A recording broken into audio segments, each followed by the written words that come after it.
What's going on, people? It's your man Iceberg Slim, and today we at GA Zabiha Farms. We ready to check out the halal process, what that entails, how that goes, real farm to table food, the benefits, the procedure, check out the animals, and see why it's so important to get pasture-raised, real food, non-GMO, all that. So, health is wealth. We always about that.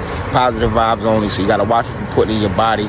So let's go check it out, see what's up. I'm out here, GA Zabiha Farms.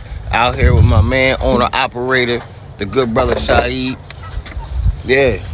About to go get some turkeys.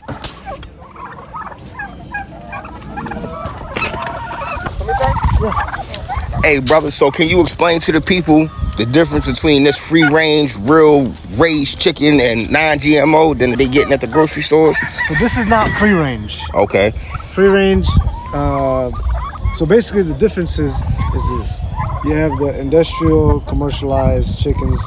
Those are basically or ducks or turkeys, any type of poultry. What it is they're raised. They're born inside of a cage. They stay inside the cage all their life. They eat, they poop, they don't get no sunlight, and they grow very fast with growth hormones and steroids. Whereas free range, or I'll say the next step up, is cage free. Cage free would be they're outside of that small little cage and now they're in a bigger cage. The next step up would be that cage free environment is tagged along with a ability to go out into the free range environment, which is the outside. Okay. And that outside is also controlled as well. But they do get sunlight at that point. That still doesn't mean that they're organic, GMO, that doesn't mean that they don't have no type of steroids or anything like that. Because they still control what they feed them. Whereas pasture-raised is a whole different ballgame.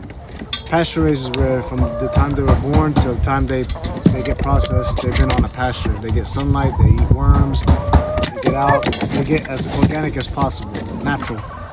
They take longer to grow that way, they get to exercise, they have natural testosterone, natural estrogen levels peak because they stay alive a little longer. These animals are the healthiest, they're the most healthiest. Okay. But you can go a step higher than that. And what we do here at GA Zabiha Farms, we do pasture-raised at the same time. Everything that we give them to eat is organic. Our particular farm, we do the pasture-raised environment for all of our animals, and at the same time, we ensure that the food that we give them is halal-based and organic-based food. Nothing that we serve here is non-halal friendly. And that's just because our farm particularly serves halal meat. So we believe that a true halal processing is from the way that they're raised to the way that they're processed and to the way that they're packaged. So complete halal processing all the way through, from beginning to end. And the people that may not be familiar with halal, could you explain that a little bit briefly? So halal is the Islamic way of basically saying something is permissible to eat or allowed to eat, and that is basically a Muslim slaughtering. The bare essence of it, the bare essentials of it is a Muslim recites Bismillah, Allahu Akbar, by the name of God. Allah is the greatest, God is the greatest. And then they slice the jugular vein, they let it bleed out, and then they begin processing it afterwards. Okay. But like I said, that's the bare essentials. You can go very deep into it, and it gets even to the point to where how you process it, whether you lay it on its side, whether you give it water. The etiquettes become a little bit more detailed. Okay. Yeah, the etiquettes of the Zabiha. But the action of slaughtering is called Zabiha. Okay, Zabiha. So we don't kill the animal, we slaughter and we sacrifice the animal. Okay, now is there a difference between, because I've heard about hand cut halal and then I guess machine cut, so is there yeah, there is a big difference. basically back in the time of the Prophet Muhammad, back in those days, they didn't have machines. Right. They had human beings that had a soul, had a spirit, and that was the only thing that could sacrifice something. So nowadays we have machines and human beings just reciting, or a CD going off saying Bismillah Allahu Akbar, Bismillah Allahu Akbar, Bismillah Allahu Akbar, Right. for every kill, for every slaughter. I call that a kill, but the true slaughtering and sacrificing is when a human being that has his own soul, announces the takbir and the Bismillah, the tasmiyah, and slaughters the animal, sacrifices the animal. So you guys do hand cut? We do hand cut. All right, that's what I'm talking about. We do hand cut. Thank you for the breakdown, brother. You know what I'm saying? I appreciate it. Yes, sir. We still out here getting busy. Yeah, man. Got him. We ready to put him together. We're gonna see what this farm to table really about. You heard me? Farm to table. Farm to table. So what I've learned today is that the halal process of preparing meat has many benefits.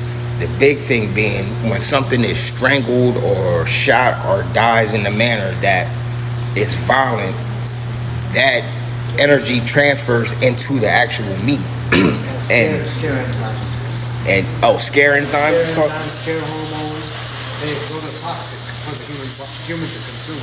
Right, so it's fear. Like when you're in fear, your body releases that, that adrenaline, that energy. And so, by that being transferred into the meat of the product, and then we consuming that, we consuming all those bad enzymes and stuff. So the halal process with slicing the jugular, it actually stops the nerves from sending that to the brain, and the brain sending that back down into the body. So, it's a good thing. I believe I'm only going to eat halal meats from now on. The industrial food complex, they're doing mass killings in the halal process. It's the way God intended it to be. Say it again? The way God intended it to be. The way God intended it to be.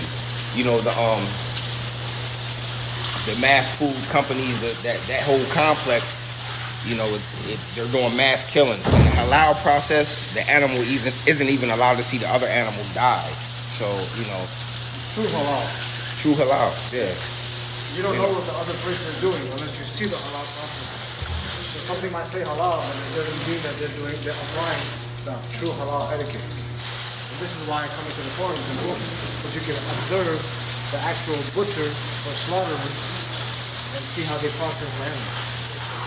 And this is my first time seeing it, and I'm impressed. Cleaned out process. There you go. Yeah.